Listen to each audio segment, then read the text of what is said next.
صفحہ نمبر 42 ہے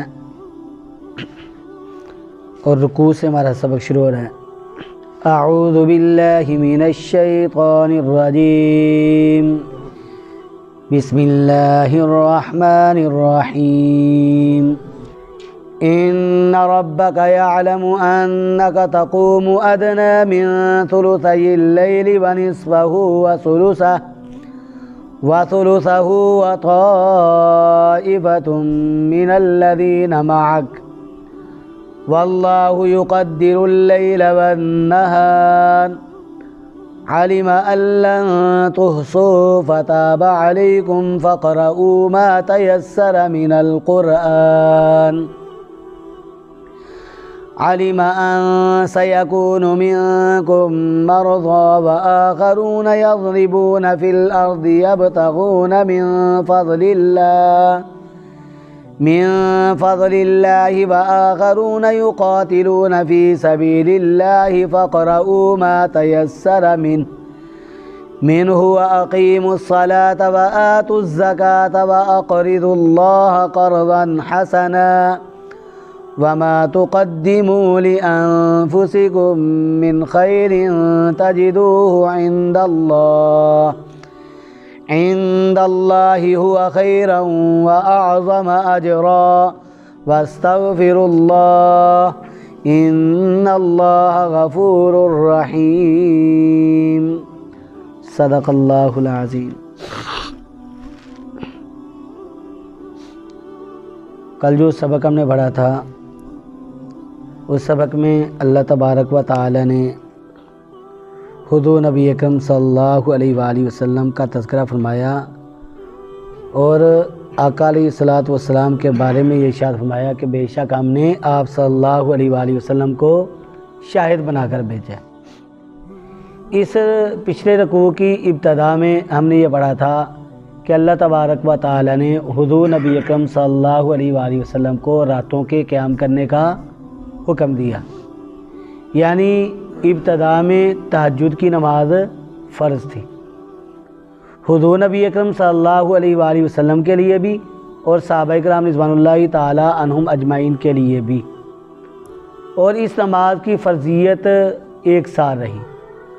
سیدہ عائشہ صدیقہ رضی اللہ تعالی عنہ فرماتی ہیں کہ اس صورت کے پہلے اور دوسرے رکوع کے درمیان نزول کا جو وقفہ ہے وہ 12 مہینے کا ہے۔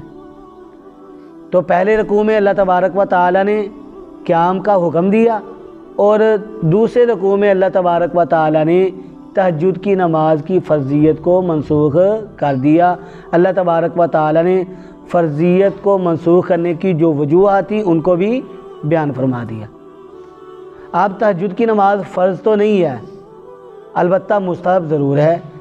نوافل نمازوں میں سب سے زیادہ درجہ تہجد کی نماز کا ہی ہے۔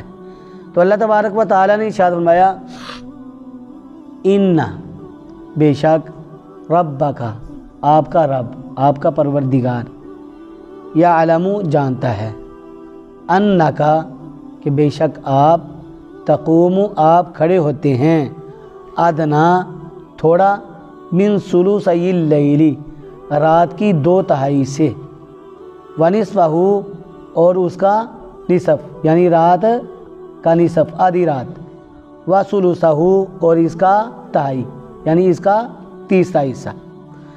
اللہ نے ارشاد فرمایا اے میرے محبوب بے شک آپ کا پروردگار آپ کی اس بات کو جانتا ہے کہ آپ کھڑے ہوتے ہیں، آپ قیام کرتے ہیں رات کی 2/3 یا آدھی رات یا کبھی رات کا 1/3 حصہ۔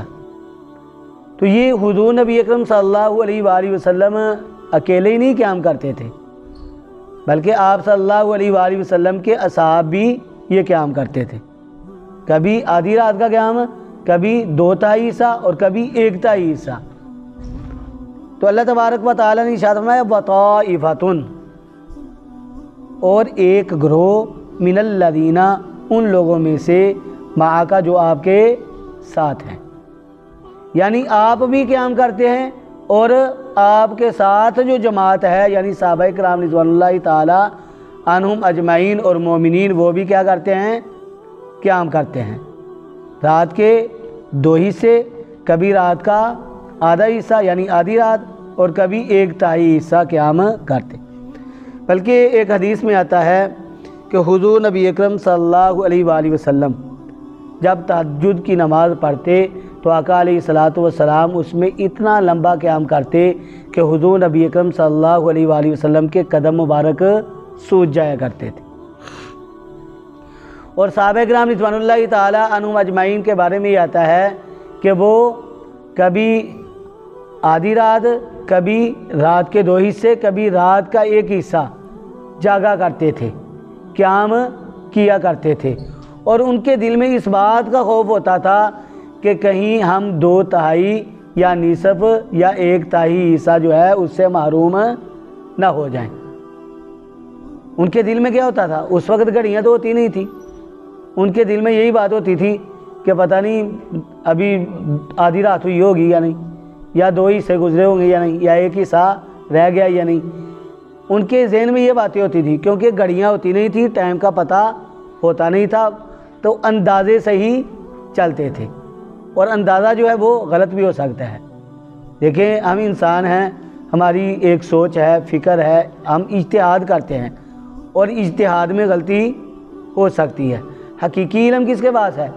اللہ تبارک و تعالیٰ کے پاس۔ تو اللہ تبارک و تعالیٰ نے ارشاد فرمایا واللہ، اور اللہ تعالیٰ یقدر اندازہ رکھتے ہیں اللیل رات کا، والنہار اور دن کا۔ رات اور دن کی ساری گھڑیوں کو اللہ تعالیٰ جانتے ہیں، اللہ تعالیٰ ان کا صحیح اندازہ رکھتے ہیں۔ میں اور آپ اجتہاد کرتے ہیں، ہمارے اندازے بھی ٹھیک نہیں ہوتے، تو اللہ نے ارشاد فرمایا اور اللہ تبارک و تعالیٰ اندازہ رکھتے ہیں رات کا، والنہار اور دن کا۔ اس سے آگے اللہ تبارک و تعالیٰ نے یہ ارشاد فرمایا کہ جو قیام تمہارے اوپر فرض تھا، وہ قیام کچھ وجوہات کی بنا پر تم اس قیام کو نہیں کر سکو گے، اس فرض کو پورا نہیں کر سکو گے، مشقت میں مبتلا ہو جاؤ گے، ہر انسان کے بس کی بات نہیں رہے گی۔ اس لیے اللہ تبارک و تعالیٰ نے تخفیف فرما دی۔ کیسے فرمائی؟ فرمایا عالمہ، جانتا ہے، وہ جانتا ہے کون؟ اللہ تعالیٰ جانتا ہے، ان اس بات کو لن تحصوہ، کہ ہرگز تم نہیں پورا کر سکو گے۔ اللہ تعالیٰ اس بات کو جانتے ہیں کہ تم اس کے اس حکم کو ہرگز پورا نہیں کر سکو گے، تمہارے بس کی بات نہیں ہے۔ اس لیے اللہ نے کیا فرمایا؟ اللہ نے بندوں پر رجوع فرمایا، فتاب علیکم، بس اس نے رجوع فرمایا، علیکم تم پر، اس نے رجوع فرمایا، اور اس نے اس کی فرضیت کو منسوخ کر کے تمہارے لیے تخفیف اور آسانی پیدا کر دی۔ اور کیا فرما دیا؟ فقرؤ، پس پڑھو تم، ما تیسرا، جو آسان ہو، من القرآنی، قرآن سے۔ قرآن کو پڑھنے سے مراد کیا ہے؟ تہجد کا پڑھنا، کیونکہ تہجد میں کیا پڑھا جاتا ہے؟ قرآن ہی پڑھا جاتا ہے۔ تو اللہ تبارک و تعالیٰ نے کیا ارشاد فرمایا کہ جتنا تم آسانی سے پڑھ سکو تہجد کو اتنا ہی پڑھو، یہ نہیں کہ تم مشقت میں مبتلا ہو جاؤ۔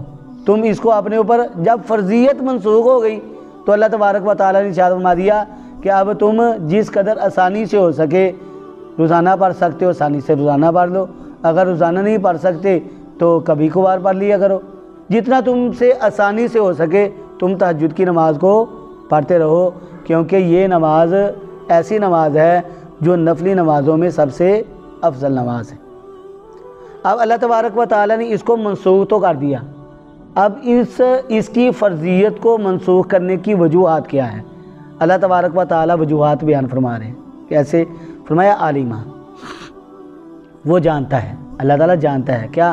ان سیکون، یہ کہ ان قریب ہو جائیں گے، منکم، تم میں سے، مرضا، بیمار، تم میں سے کچھ لوگ ایسے ہوں گے جو بیماری میں مبتلا ہو جائیں گے، اور رات کے اس حصے میں بیمار آدمی کے لیے اٹھنا بڑا مشکل ہوتا ہے، وہ اٹھے گا تو مشقت میں مبتلا ہو جائے گا۔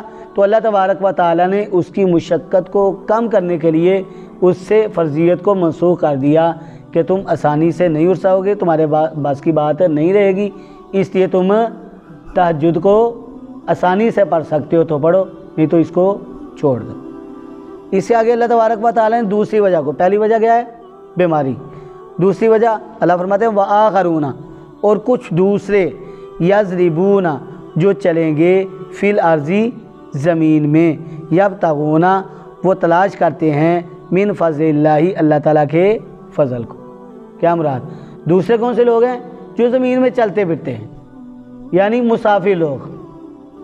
اللہ تبارک و تعالیٰ نے ارشاد فرمایا جو چلتے ہیں، جو چلیں گے فی الارض زمین میں، کس لیے چلیں گے؟ یبتغون من فضل اللہ، اللہ کے فضل کو تلاش کرنے کے لیے، یعنی روزی روٹی کو تلاش کرنے کے لیے وہ تجارت کریں گے، ایک علاقے سے دوسرے علاقے میں تجارت کے لیے جائیں گے، یا علم کے حصول کے لیے سفر کریں گے کہ ایک علاقے سے دوسرے علاقے میں علم کے حصول کے لیے چلے گئے۔ فرمایا یہ مسافر ہے، اور مسافر آدمی جو ہے وہ سفر کر کر کے تھک جاتا ہے، اس لیے اس کے لیے اس وقت اٹھنا، آدھی رات کو اٹھنا یا رات کا قیام کرنا اس کے لیے کیا ہو جائے گا؟ مشکل ہو جائے گا۔ تو اللہ تبارک و تعالیٰ نے اس کی مشکل کو آسان کرنے کے لیے اس فرضیت میں اللہ تبارک و تعالیٰ نے تخفیف فرما دی، اور اللہ نے ارشاد فرمایا کہ اگر تم ادا کر سکتے ہو تو آسانی سے ادا کر لو، نہیں تو تم اس کو چھوڑ دو۔ اور تیسری وجہ اللہ فرماتے ہیں وآخرون، اور کچھ دوسرے یقاتلون جو لڑیں گے فی سبیل اللہ اللہ کے راستے میں۔ اس وقت جہاد ابھی فرض نہیں تھا، لیکن اللہ تبارک و تعالیٰ نے بتلا دیا کہ جہاد ایک ایسی چیز ہے جو تمہیں پیش آنے والی ہے۔ اب یہ تو اسلام میں جہاد جو ہے وہ فرض ہے، اس کے بغیر عقائد درست نہیں ہو سکتے، اور نہ ہی جہاد کے بغیر امن و امان علاقے میں قائم ہو سکتا ہے۔ تو اللہ تبارک و تعالیٰ نے جہاد کو فرض قرار دیا ہے۔ قرآن پاک میں آتا ہے یقاتلونکم، کہ تم کافروں کے ساتھ لڑتے رہو، بلکہ حدیث میں آتا ہے الجہاد ماضٍ الی یوم القیامہ، جہاد قیامت تک جاری رہے گا۔ اور حضرت ابو بکر صدیق رضی اللہ تعالیٰ عنہ فرمایا کرتے تھے کہ اگر تم جہاد کو چھوڑ دو گے تو تم پر ذلت مسلط ہو جائے گی۔